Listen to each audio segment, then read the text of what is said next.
Welcome to the World Storytelling Cafe. My name is Nana Tomova and I'm a storyteller from Sussex. Today I'm going to tell you a couple of tales. For the first 10 years of my life I grew up in Bulgaria and I will tell you my favourite tales from when I was a child. And this first one, which I'm going to tell you, I've never told before. So I'm going to translate it from Bulgarian in my head into English. I hope you enjoy it.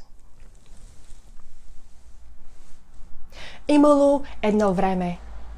There was once upon a time a woman and a man, and they had a child, a little girl. She was as beautiful as a wild flower growing in the forest. When she had grown up a little, but not too much, her mother grew sick and died, and the father was left caring for the girl by himself. And all his friends and neighbours said, "You must marry again, for a girl must have a mother." And so he took another wife. The stepmother had her own girl, and as soon as she saw this wild flower girl, she hated her and she could not stand her. She used to say to her husband, "Take her out of my sight." But what am I still to do with her? She's so young and she can't look after herself. I don't care. Take her to the forest, drown her in the sea. I don't care. And so one day an argument, the following day an argument, the father couldn't stand it any longer. And so he told his wife to bake a pitka, a round bread. And she did. But she didn't want to use her good flour on this good-for-nothing girl. And so she baked her a bread from white ash from the fireplace. And when it was ready, she gave it to her husband, and her husband put it in a bag over his back, took the girl, and they went walking. They went walking far away, and they reached a hill. And there they climbed on the hill. And the father took out the pitka, rolled it down the hill and said to his daughter, Tichej malkutu, tichej da je chvanish, run to catch it. And the girl started running and reached an old forest with ancient trees, and she ran in the bushes, and finally she took the pitka in her arms. Tate, father, tate, kde si tate, tate, tatko, tatko. But her father had left her and gone home. And she got hungry and she broke off the bread and she realised it was made from ash and she couldn't eat. And she walked in the forest all day long looking for a path here, a path there. Tuka patechka, tam patechka. Path was nowhere to be found. And it got dark. The sun began to set behind the ancient woods, and darkness came in the forest. And if you've ever been in the forest in the middle of the night, you will know the forest sounds, the calls of the owls, the calls of the wolves, and the wild boars. Those night sounds can be terrifying. And so she sat on a stump and began to cry out loud.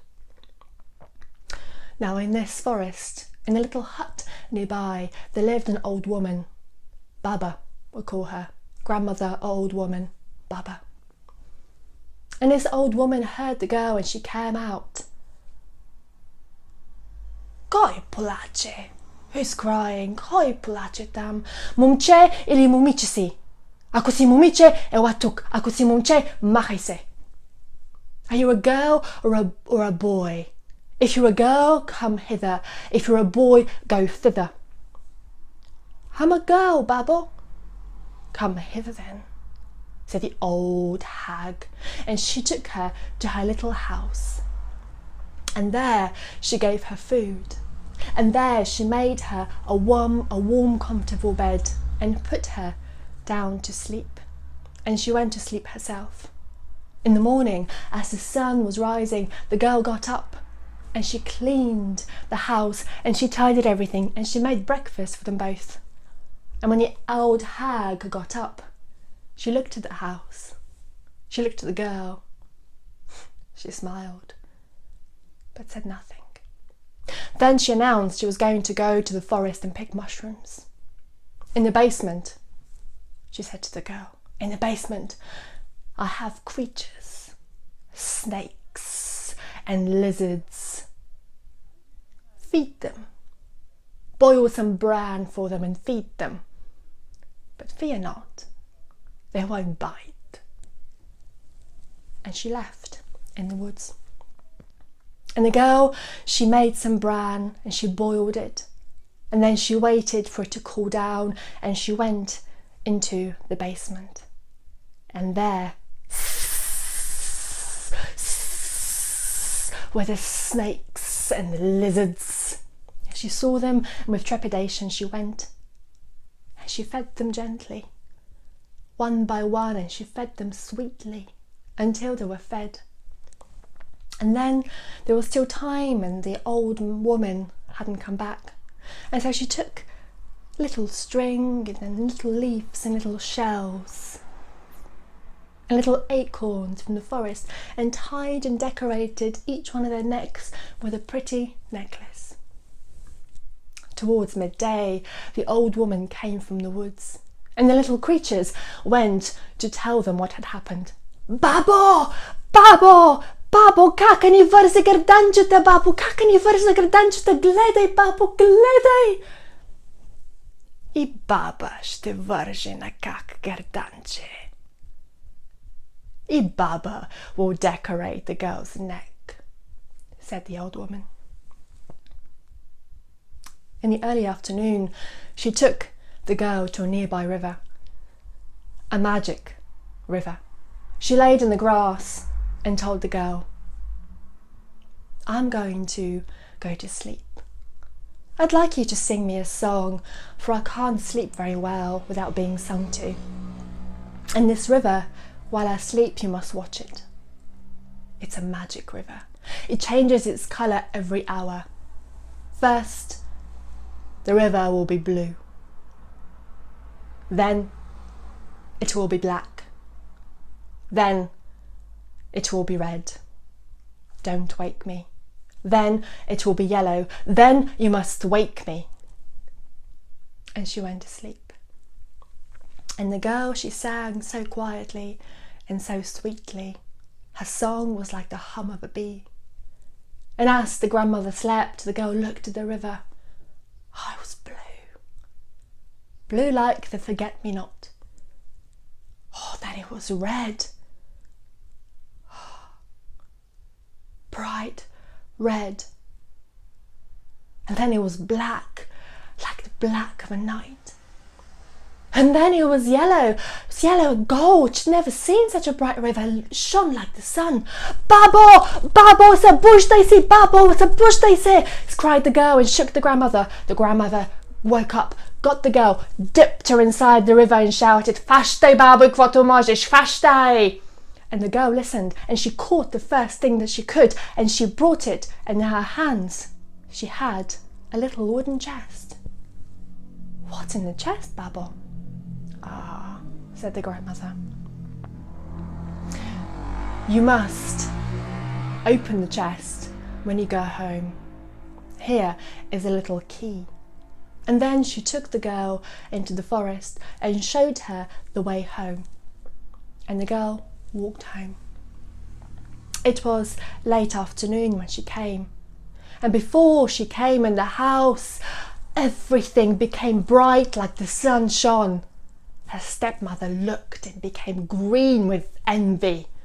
Her father asked, What's in the chest? Daughter, what's in the chest? And the daughter took the chest in the house, put her little key inside and opened it. And when she opened the cover, it was gold everywhere.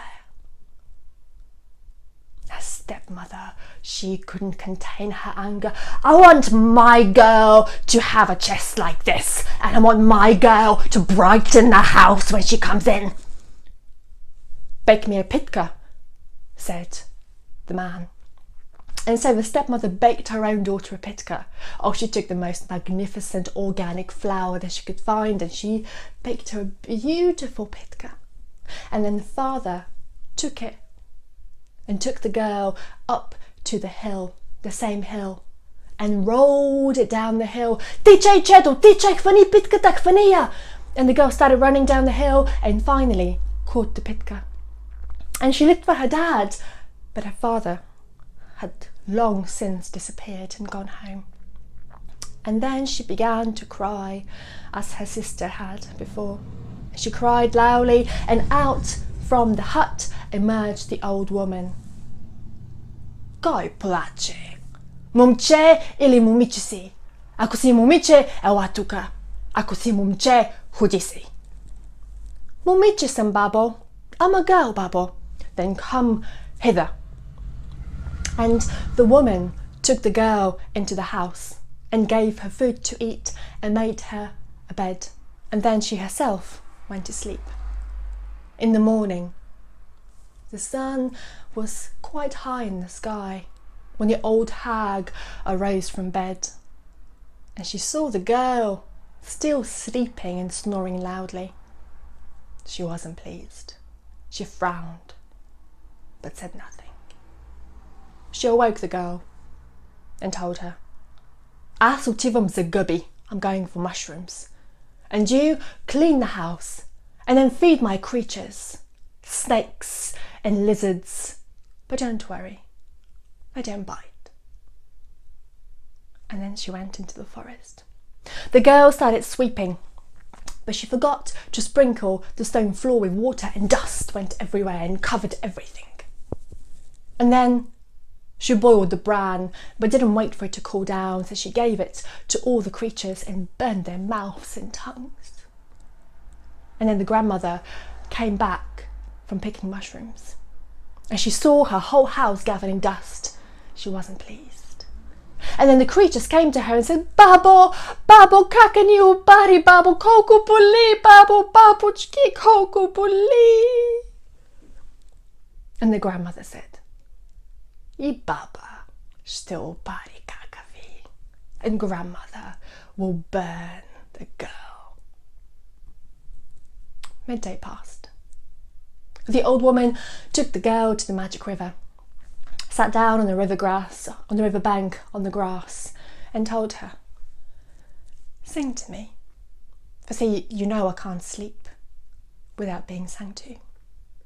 And so the girl started singing, but she sang so loudly and so badly that the woman had to say, "Spri, I cannot sleep with this song." And so she told her about the colours of the river. "First, it will be blue. Don't wake me. Then it will be red. Don't wake me. Then it will be yellow. Don't wake me. When the river becomes black, then you must wake me." And she fell asleep. And the girl watched the river, blue, and then red. Like the blood. And then black, like tar. And then she woke the grandmother. "Babo, babo, sabudise.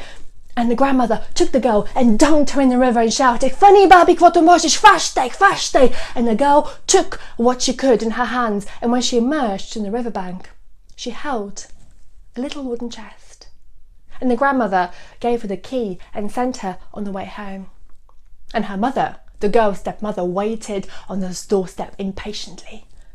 But when the girl came, black clouds appeared and thunder, and it began to rain. And behold, the girl's mother said, "Oh, I can't believe it." She was so angry with the girl. "That wooden chest better have gold in it," she said. And then when they opened the wooden chest, from it emerged snakes and lizards and crabs and started chasing everybody and biting everybody, and everybody started shouting and running towards the house. And the stepmother began to chase the girl and said, take her, grab her to the father. And the father chased her outside, and the girl was scared, and she ran and she ran and she ran, exasperated as she saw her father chasing her and grabbing her. And she spread her arms, and as she spread her arms, she flew high into the sky and higher and higher and higher, until she was higher than the buildings and the trees and the highest mountains. And there, with her bright light, she shone brightly. And there she still is today, the morning star. And you can find her when you look at the sky, and she's still shining down on you until this day.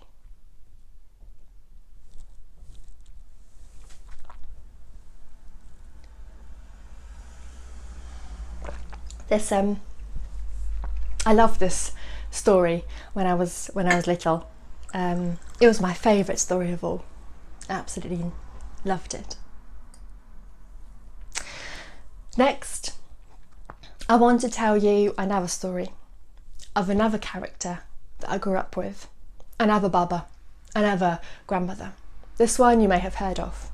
She's called Baba Yaga, and she is the Slavic witch, the witch of Eastern Europe. And all the little children, like myself, are frightened with Baba Yaga when they've been naughty. But when I grew up, I had a lot more respect for Baba Yaga, the wise woman. The woman who guards this world and the next, rooted in nature.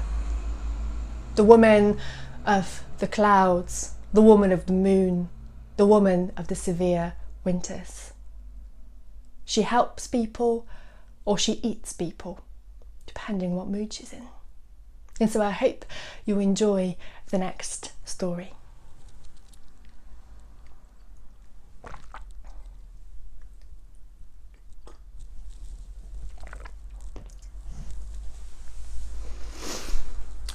Long, long ago, before the time of your grandmother, and before the time of her grandmother, there lived a Tsar and a Tsaritsa. And I had 3 sons, 3 tall, young, brave, kind sons. You couldn't think them, you couldn't dream them, only in stories you could tell them.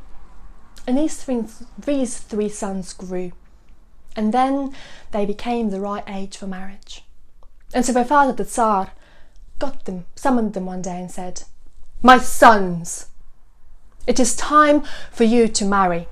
And so tomorrow, you must go to the tall building in the city with your bow and arrows. And there you must stand in different directions and pull them tight and release your arrows. And where your arrow lands, it is there that you will find your bride." And so the following morning, they did as the Tsar told them. And the oldest son, he went in the building and he pulled his arrow and he stretched it and he pulled it towards the east. And when he released it, the arrow travelled and landed in the yard of a boyar, a very rich man. And what do you know? It landed just opposite the room of the boyar's daughter, just the right age to be married. And the middle son, he pulled and released his arrow and it travelled west. Travelled and landed just outside the window of a rich merchant. And this merchant had a daughter, and that daughter was sitting by that window. And what do you know? She was just the right age to be married. And the youngest son, his name was Ivan. He pulled his arrow, he pulled it towards the south. When he released it, it travelled and landed in a big, thick black bog. And a frog, Żaba Kekirica, took it. And then the following day, the 3 brothers went to look. And the oldest brother, he found his arrow almost instantly in the yard of a rich boyar. And the daughter agreed to marry him. And the middle son, he found his arrow in the yard of a merchant by the window. And the merchant's daughter agreed to marry him. But Ivan, he travelled. He travelled for 2 days and 2 nights over forests and over mountains. And finally, on the 3rd day, he found the arrow on top of a rock. On this rock stood a frog, Żaba Kekirica, and the frog held the arrow in his hands. The frog said to Ivan, "Kwa, kwa, Ivane, carski syn, umaži se za mene." "Marry me," she said. Ivan, he thought, and he said, "But you're a frog. You are not my equal. I cannot marry you. What will people say? They will laugh at me." "Kwa, kwa, Ivane, carski syne, marry me, and you won't regret it." And Ivan wanted to run and run away from his luck and his fate, but he decided to marry the frog. Well, the weddings came, and the 3 brothers got married, and the 2 older brothers, they had beautiful feasts with golden goblets and beautiful mead and celebrations and dancing. And Ivan, he had a quiet wedding for nobody to see that he was marrying a frog. And a few days after the wedding, the Tsar summoned his 3 sons and said, "Tomorrow, I would like you, for your wives, to bake me a soft bread. I want to see if they can bake." For these were different times to the times now. And so Ivan went home. He went home with his head lower than his shoulders. And the frog saw him, and she said, "Kwa, kwa, Ivane, carski syne, why are you sad? Have you heard an unkind word from your father?" "How can I not be sad?" said Ivan to his wife the frog. "For my father, the Tsar, has commanded that you bake him a bread." "Ivan, son of the Tsar," said the frog, "do not worry. Go to sleep, for the morning is wiser than the evening." And so Ivan went to bed, and the frog, she took off her skin and she peeled it back, and there stood a beautiful young maiden, Vasilisa the Wise, Vasilisa Primrodna. And she went on the balcony and she shouted, "Майки, бавачки, съберете се и пригответе се да направите хляб, такъв хляб, какъвто съм яла, като бях при моя бащи дом." And she shouted to the mothers and the maids to come forth and get ready to bake such a bread like the one she ate in her father's home. In the morning, when Ivan awoke, the frog had had the bread ready for a long time ago. He went and saw the bread, and such a bread! So magical it was, you couldn't think it. You couldn't dream it, only in a tale you could tell it. It was baked golden to perfection, and it had a beautiful smell. You know that beautiful smell of freshly baked bread. And it was smooth at the top, and on top of the bread were castles, big castles, and on top of the castles were birds flying, and around the castles were wild beasts running. The frog put the bread on a golden tray and gave it to Ivan to take to the Tsar. Ivan and his brothers took the breads that their wives had baked to their father the Tsar, and he judged them. First, he took the bread of his oldest son, the one that married a boyar's daughter, and it was burnt and it was blackened with ash and it smelled disgusting. And he said, this bread one can only eat if they're very, very hungry.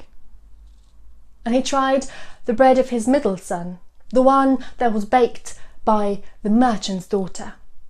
And it was underbaked and crooked. And he said, this bread only dogs can eat. And then he tried the bread baked by Ivan's wife, the frog. And he said, this bread must only be eaten on feast days and celebrations. And then he told them, tomorrow, I'd like your daughters to weave a silken carpet in one night. I want to know how good they are at weaving. And so Ivan went home with stooped head lower than his shoulders. And his wife, the frog, saw him and said to him, Ivan, son of the Tsar, Kva, kva, Ivan, tsarski syne. Why are you so sad? Have you heard an angry word from your father? How can I not be sad? For my father, the Tsar, has commanded that you weave him a silken carpet in one night. Ivan, son of a Tsar, do not worry. Go to bed, go to sleep, for the morning is wiser than the evening. And Ivan went to sleep, and the frog took off and peeled her frog skin, and she became again Vasilisa Premradna, Vasilisa the Wise. And she went out of the balcony, and she shouted in all directions, Майки бавачки, елате пригответе да направите килим, такъв килим, каквато съм стояла, като бях при баща ми.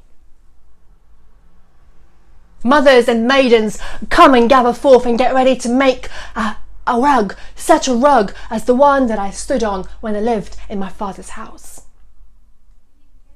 In the morning, when Ivan awoke, the frog had had the beautiful rug weaved. And he saw it. It was magnificent.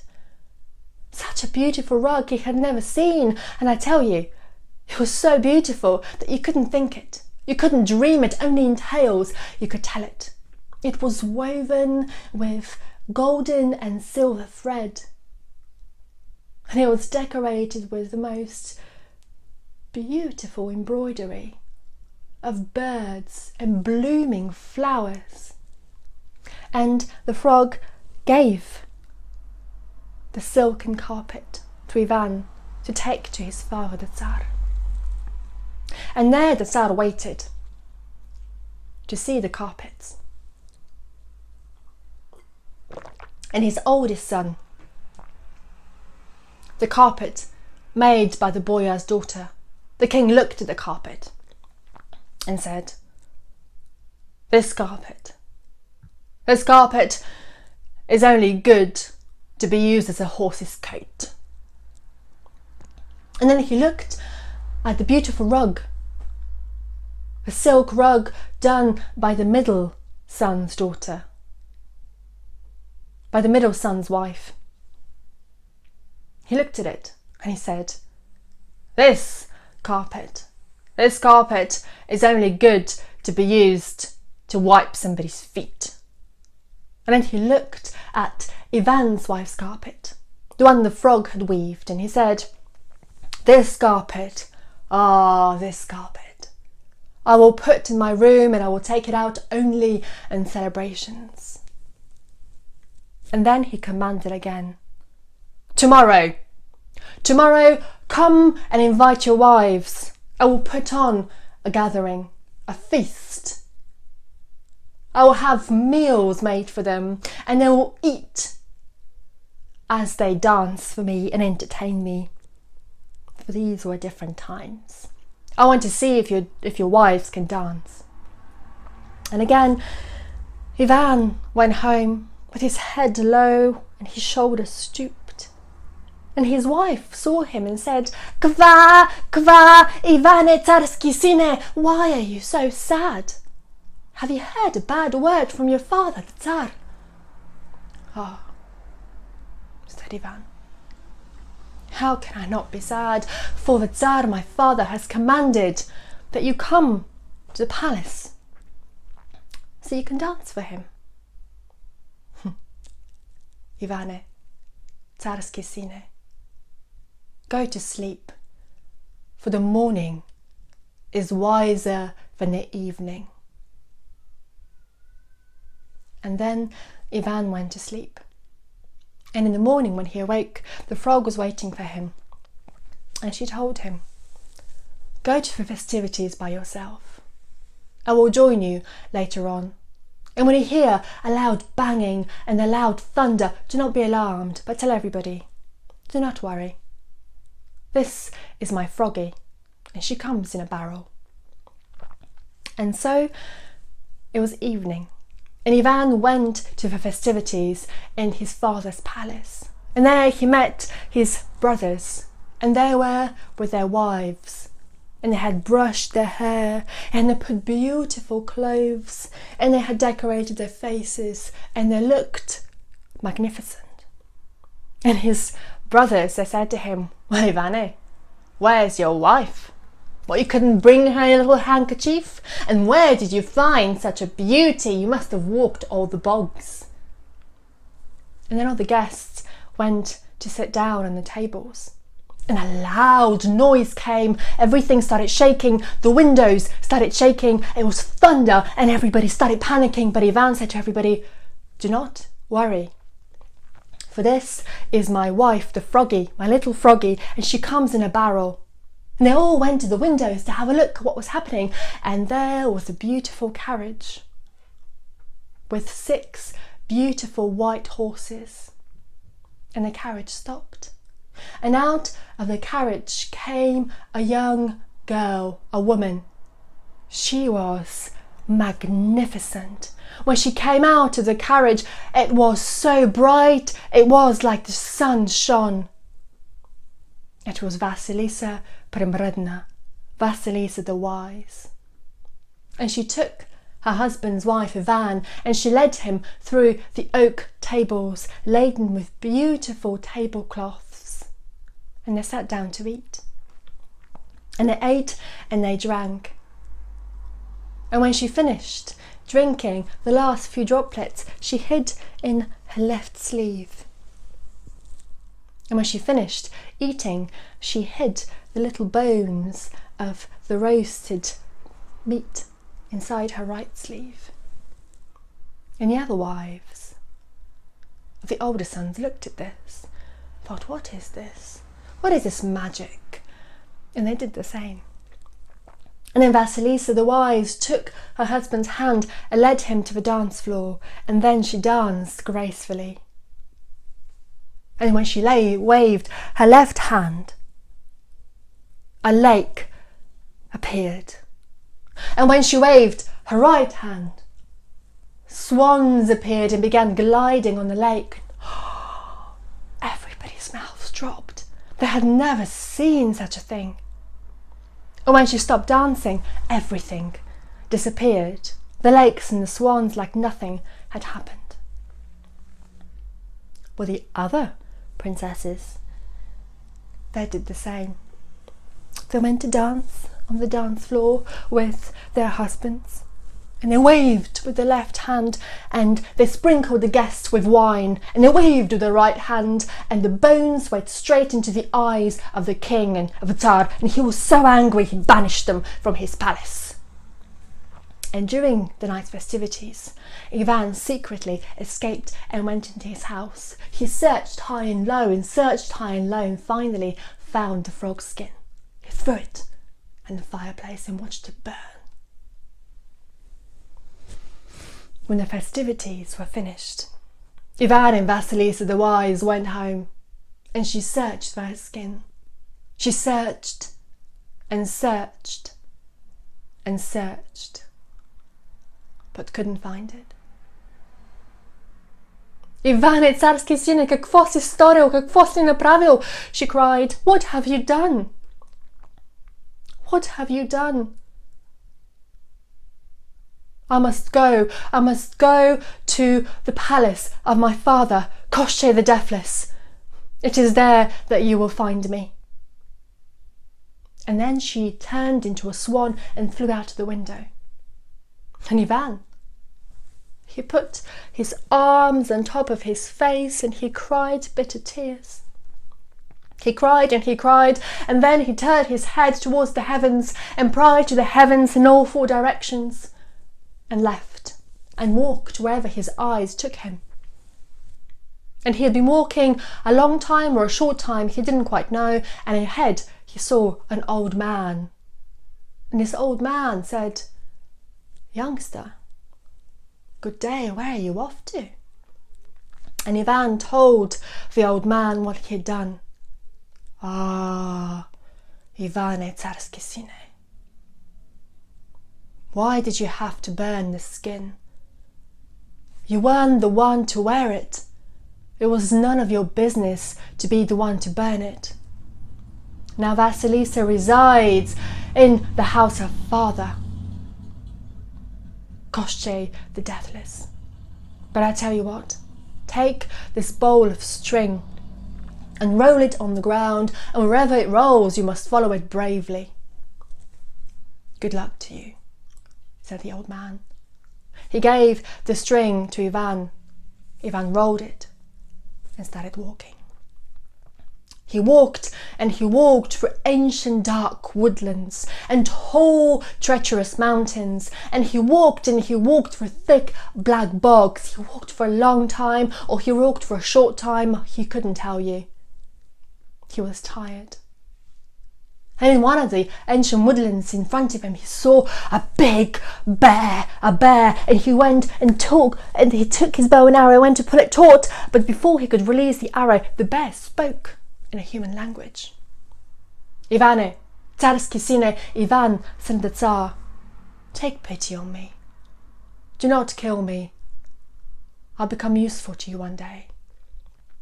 And Ivan took pity on the bear, and he carried on. And he walked following this bowl of string. And he walked in one of the green fields. He saw a hare, and again he went to kill the hare, but the hare spoke in a human voice. "Ivane, Tsarsky Sine, do not kill me. Take pity on me, for I will be useful to you one day." And Ivan once again took pity on the hare.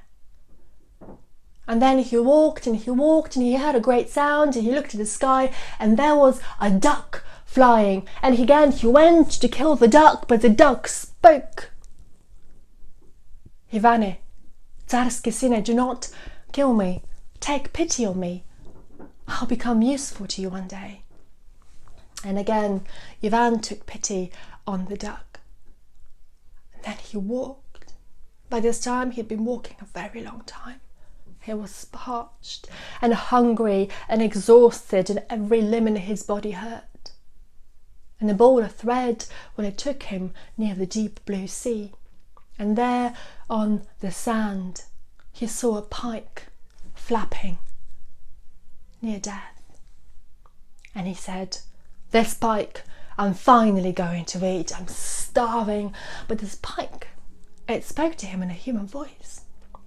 "Ivane, Tsarsky Sine, take pity on me. Throw me in the sea." And Ivan, well, he took pity on the pike and threw the pike in the deep blue sea. And then he carried on following that ball of string until he reached an ancient woodland. And in that woodland he saw a little wooden hut. It was a strange hut. It stood on 2 chicken legs, and it was spinning. It was spinning round and round. Well, you know whose hut that is, don't you?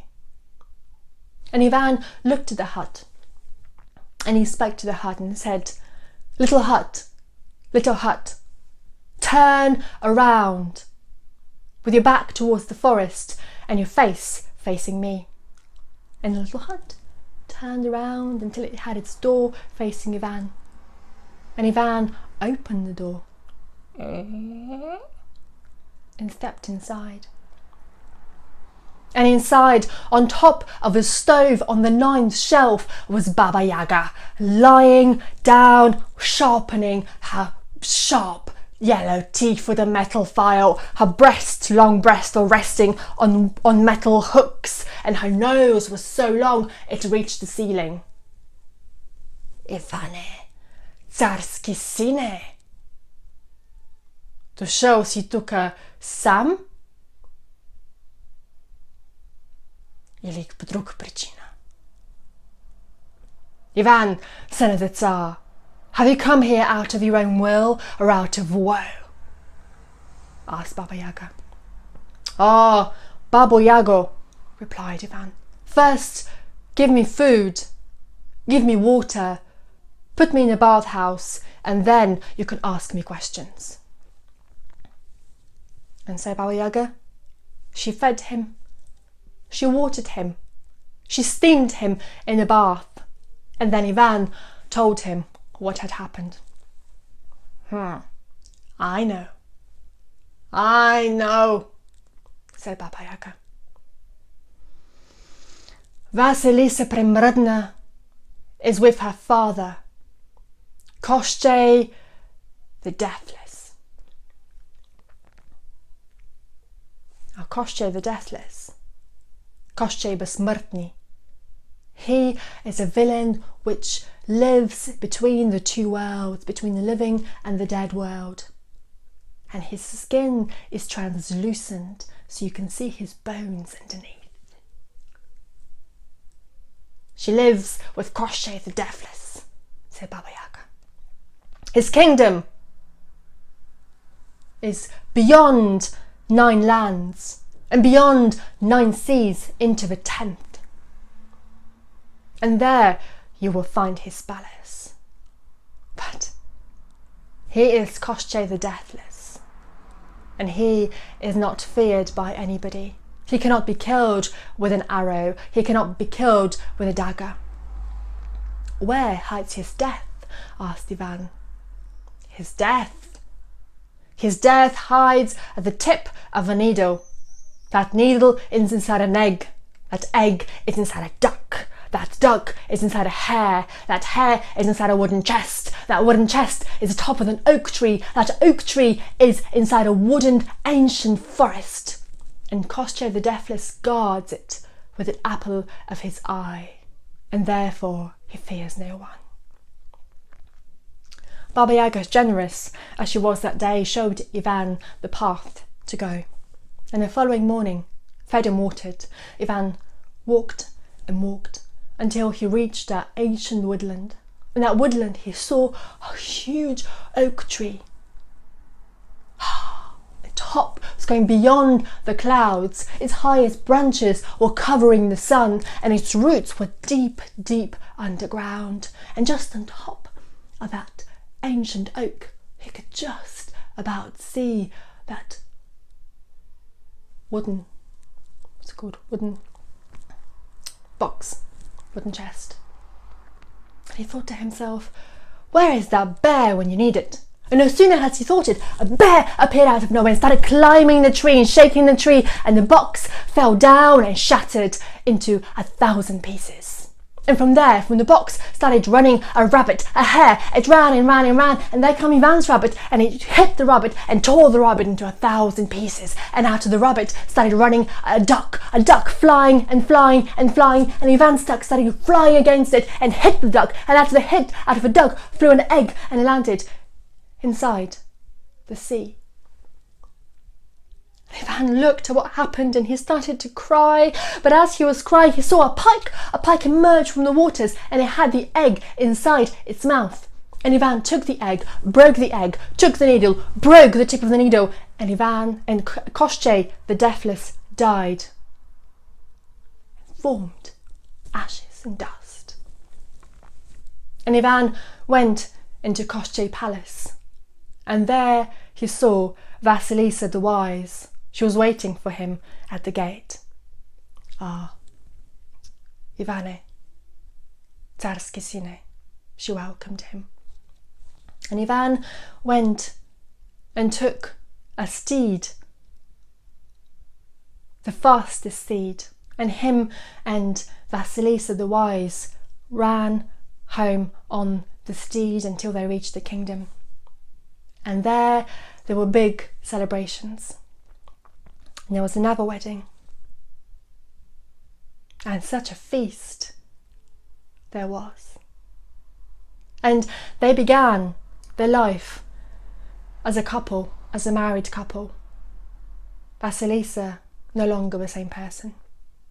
Ivan, no longer the same person after his initiation and journey. They were ready to be married and to begin that next phase of marriage. And I tell you, the celebrations were wonderful, such dancing and such merriment. And if you go there, there is still a little mead in a golden goblet waiting for you.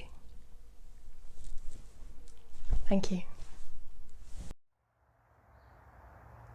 Did you enjoy that storyteller? Of course you did. And if you enjoyed it, like the minstrels of old, we're passing round the hat. And if you have some, whether it's paper or coin, our storytellers would appreciate what you put in. Every penny you put in goes directly to that storyteller through PayPal. All you have to do is go to worldstorytellingcafe.com. Click on today's stories or click on that storyteller and there'll be a hat below the story. And you can just drop a little in that hat. Well, thank you for listening. And if you can afford it, we'd appreciate it.